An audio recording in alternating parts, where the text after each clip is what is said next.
Magandang araw mga kaibigan. Bigyan natin ngayon ng opinion, reaction ang mga pahayag ng bagong OBP spokesperson si Attorney Ruth Castelo.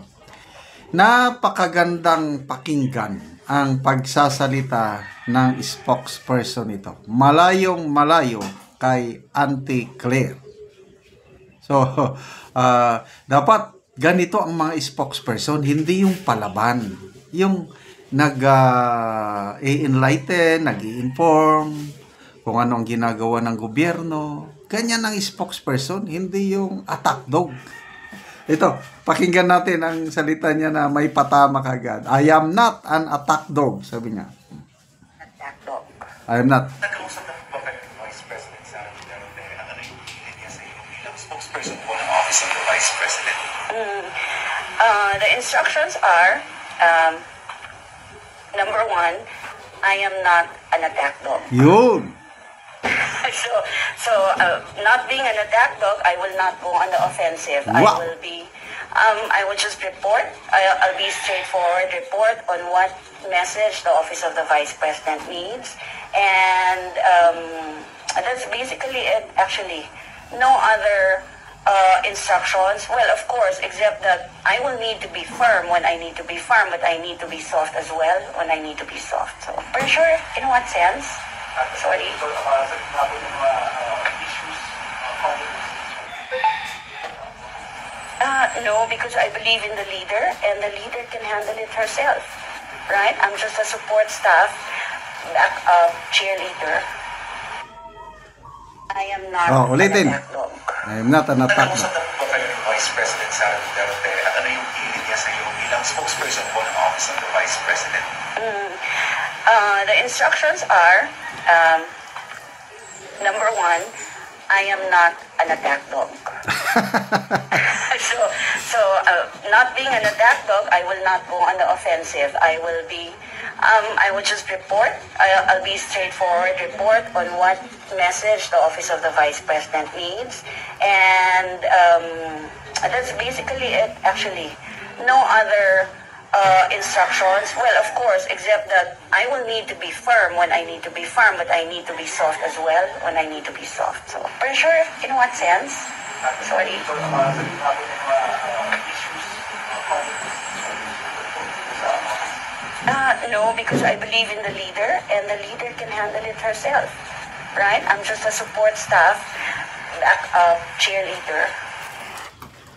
So, ang galing, ano? Magbasa tayo sa mga comments. Jamie Minosa, she's no comparison ni Claire at Princess Atras. Malayo sila. Don Yom, very calm and composed si Attorney Castelo. Claire Kasukot, English versus Tagalog. Si Attorney Claire, di ba, most of the time, nagtatagalog eh. Ito naman, English lang na, normal na pag-English. Alberto Arandia Rey, sa lahat ng spokesperson, dito ako believe. Kahit ako, ngayon ko lang marinig. Although nung DTI secretary siya pala, nagsasalita na siya sa publiko. Noon pa lang, bumilib na ako na ang galing niyang magpaliwanag sa mga issues tungkol sa bilihin, mga ganon. At salamat at siya ang na-appoint. Oh, by the way, nag-apply siya. Sabi niya, hindi siya kinuha para pantapat kay Claire Castro. Ano lang, nag-apply siya for any available position. At yun, tinanggap naman. Maganda ang record niya.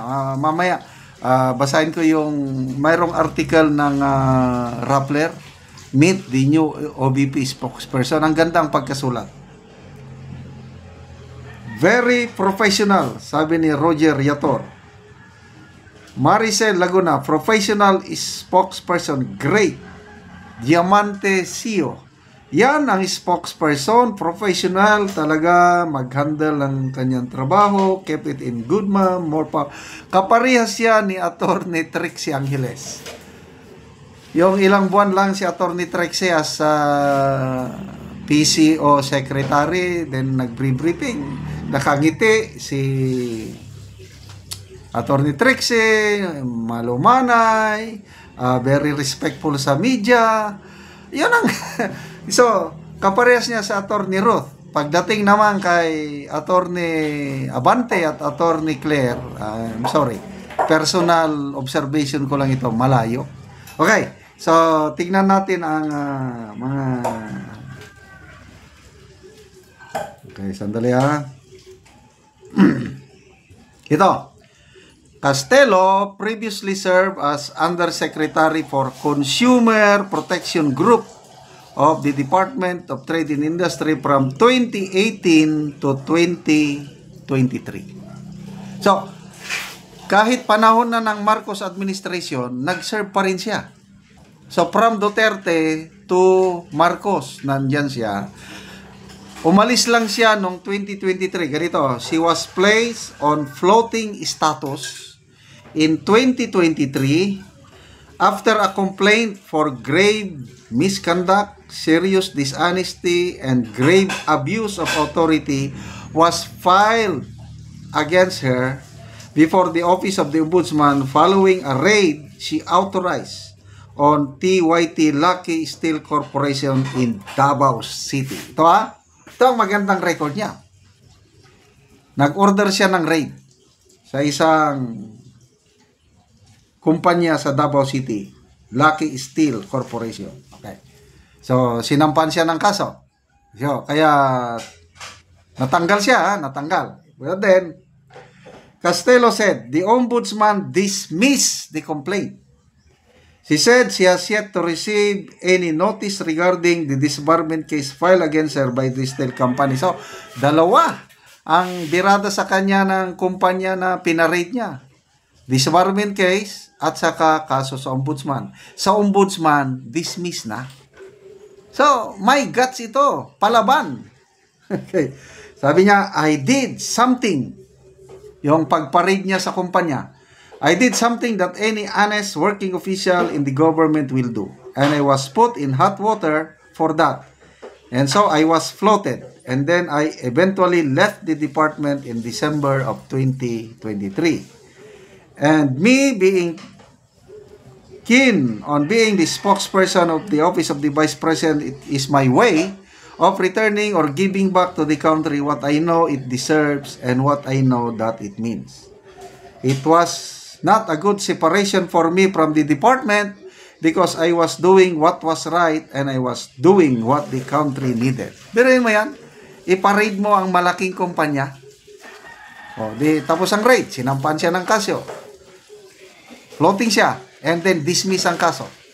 So, that is, to me, a very big accomplishment. Plus, habang nagsasalita siya, mararamdaman mo yung sincerity, yung honesty, professionalism. Ito ang tunay na spokesperson. Like leader, like spokesperson.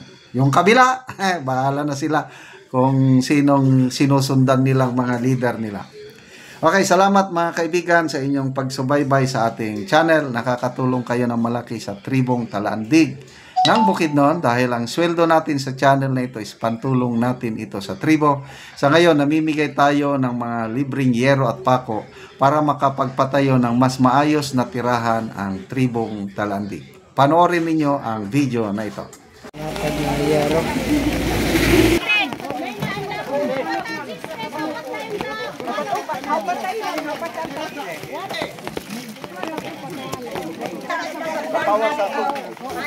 Para sa bola tayo. Oo. Hindi kaya na sinimno. Inabang kay makatugla ko karon wa nay tulo. Wala na giulan. Wala na giulan. Salamat sa Lord. Kasanor kinabuhi. Yarang bay. Ini arang inabang anay. Ang atok ni angkol nga kawayan lang. Kawayan ratanan. Kawayan ratanan ante. Lord, salamat Lord. So, panagid kaayo ka ng gabok na.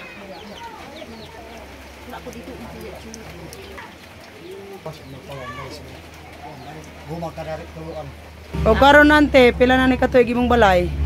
unom na gyud kapin magdito na happy. Usa na nga bungkag na. Nangatuluan na gyud mi.